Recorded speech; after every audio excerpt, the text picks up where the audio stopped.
दोस्तों, गद्दी के सेवादार चैनल में आपका हार्दिक स्वागत है। आज मैं बात करता हूं एक ऐसे विषय पर जिससे मेरे 80% हिंदू भाई बहन अनभिज्ञ हैं और इसी अनभिज्ञता के कारण वो अपने घर परिवार में व अपने दाम्पत्य जीवन में तमाम दिन रोज मुसीबतें पैदा कर रहे हैं। ऐसे लोगों के साथ बार बार एक्सीडेंट की घटनाएं घट रही हैं, किंतु बाल बाल बच जाते हैं। इनके घर में अक्सर झगड़ा रहता है, खासकर इनकी मां व पत्नी के मध्य। और मंगलवार व शनिवार को तो खुद इनके व इनकी पत्नी के मध्य भी कहा सुनी जरूर होगी। पिता का या घर के अन्य सदस्यों का भी स्वास्थ्य बार बार खराब रहेगा, अर्थात घर के सदस्य अधिकांश तौर पर किसी ना किसी बीमारी से जकड़े रहेंगे। कभी कोई बीमार होगा और कभी कोई बीमार होगा।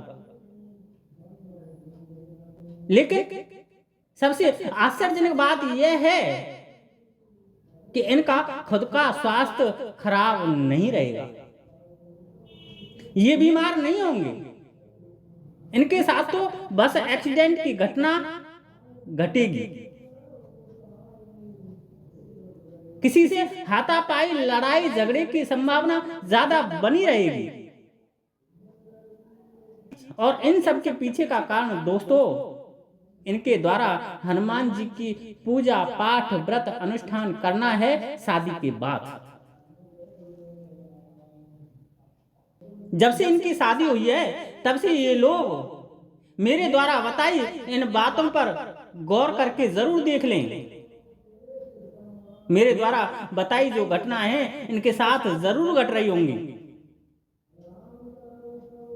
हालांकि ये लोग जब कुंवारे थे तभी से हनुमान जी की पूजा पाठ बड़ी श्रद्धा से करते थे और इनके जीवन में तमाम तरह के चमत्कार जैसे कि भूत प्रेत के साये से इनकी रक्षा बार बार हनुमान जी ने की है। बहुत सारी मुसीबतों संकटों से हनुमान जी ने इनको बचाया है और इसी कारण आज भी ये लोग शादी के बाद भी हनुमान जी में अगाध श्रद्धा रखते हैं। किंतु आज ठीक उल्टा हो रहा है। जब से इन लोगों की शादी हुई है तब से इनके जीवन में संकट निकल ही नहीं पा रहे। तमाम तरह की मुसीबतें, काए कलेश, बीमारियां इनके घर को जकड़े हुए हैं। तमाम तरह के गंदे व डरावने भयानक सपने भी इन्हें हर रोज रात आ रही है। और जब जब इनके व इनके परिवार के साथ कोई घटना घटती है, कोई दुर्घटना होने को जा रही है, उससे कुछ दिन पहले, कुछ समय पहले इनकी मां, इनकी पत्नी व इनको पता भी लग जाता है सपनों के माध्यम से कि कुछ बुरा होने वाला है। और इसी संकट से बचने के लिए ये लोग संकट मोचक हनुमान जी की पूजा पाठ व्रत और ज्यादा सिद्धस्त मन से करने लगते हैं। अब ये लोग हनुमान चालीसा का पाठ एक बार नहीं बल्कि 11-11 बार करते हैं, अर्थात ज्यादा से ज्यादा करते हैं। और यही इनकी बर्बादी का मूल कारण है। दोस्तों, इन लोगों ने पूजा के सिद्धांत को समझा ही नहीं। इन्होंने ये जाना ही नहीं कि बाल ब्रह्मचारी कहलाने वाले उस हनुमान जी की पूजा अब इनके यहां दोष पैदा कर रही है, गृहस्थ जीवन जीने के कारण। इन्होंने ये जाना ही नहीं कि हनुमान जी की जागृत ऊर्जा को यदि बार बार अनबैलेंस करोगे तो वह ऊर्जा तुम्हारे जीवन में तबाही मचाएगी। मेरे भाइयों, हनुमान जी इस कलयुग में सबसे अधिक जागृत देव हैं। अर्थात यदि कोई व्यक्ति इनका नाम मात्र भी ले ले तो ये अतिशीघ्र उस व्यक्ति के ऑरा के नजदीक सबसे जल्दी पहुंच जाते हैं। उदाहरण के लिए, यदि आप कोई खतरनाक सपना देख रहे हो और सपने में डर रहे हो, तो आप तमाम देवी देवताओं का नाम लेते फिरते हो, किंतु आप उस सपने से बाहर नहीं निकल पाते। आपका डर खत्म नहीं होता, किंतु जैसे ही आप सपनों में हनुमान जी का ध्यान करते हो, उनका नाम लेते हो, तो तुम्हें उस डर से हनुमान जी बाहर निकाल देते हैं। तुम्हारा आत्मबल इतना बढ़ जाता है कि आप उस डर से बाहर निकल आते हो।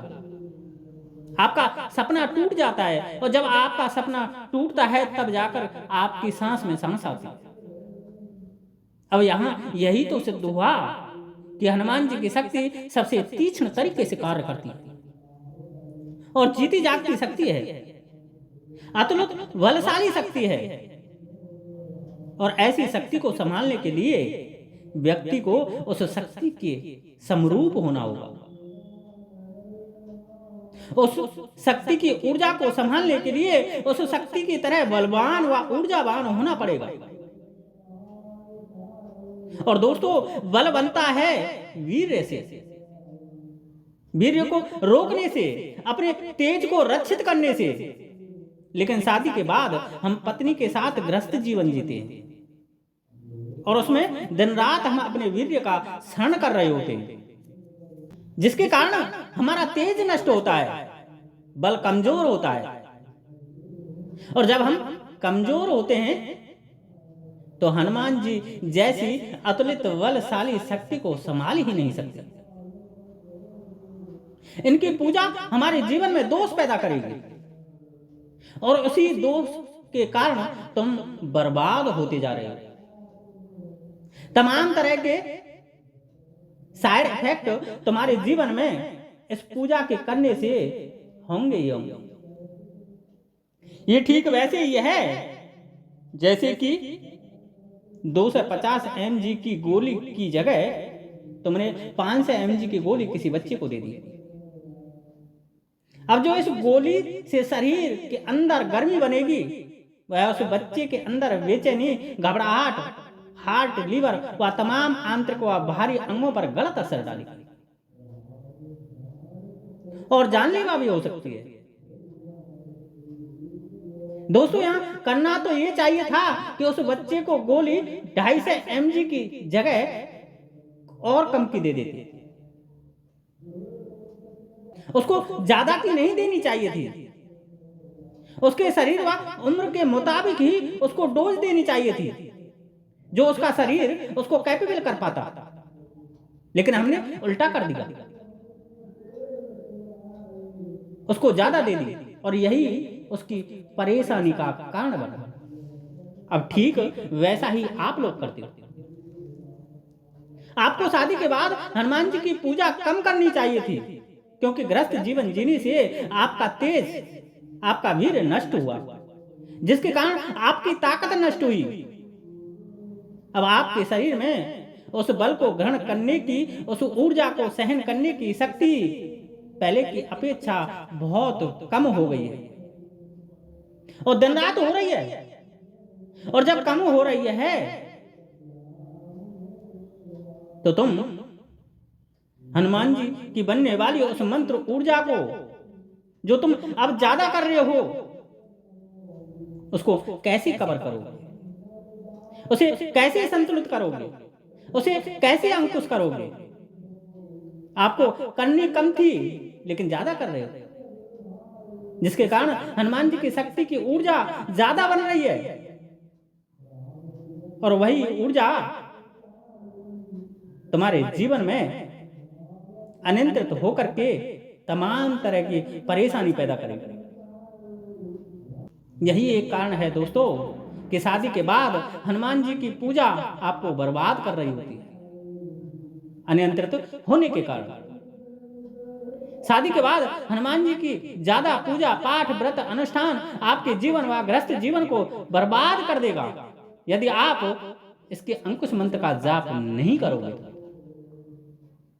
जिस तरह हाथी को नियंत्रण रखने के लिए महावत एक अंकुश का प्रयोग करता है, एक छोटे से अंकुश का प्रयोग करता है और इतना बड़ा हाथी उसके नियंत्रण में हो जाता है। ठीक है, वैसे ही आपको भी यदि शादी के बाद हनुमान जी की पूजा पाठ नियंत्रित करनी है, उसको संभाल के रखना है, उसकी शक्ति को नियंत्रण में रखना है, तो अंकुश मंत्र का जाप जरूर करना होगा।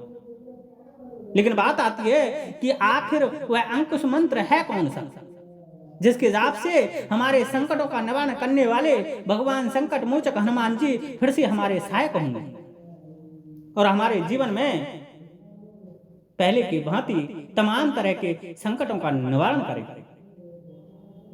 फिर से हमारे जीवन में खुशियां आएंगी। यदि आप उस अंकुश मंत्र व उसके प्रयोग को जानना चाहते हो तो चैनल को सब्सक्राइब कर वीडियो को लाइक करना कतई ना भूलें। वहीं इस वीडियो से संबंधित कोई प्रश्न आपके मन में उत्पन्न हुआ है तो कमेंट्स में उसको जरूर अवगत कराएं। आज के लिए इतना ही। जय श्री राधे, जय श्री कृष्णा, जय माता की, जय गद्दी के सेवादार की।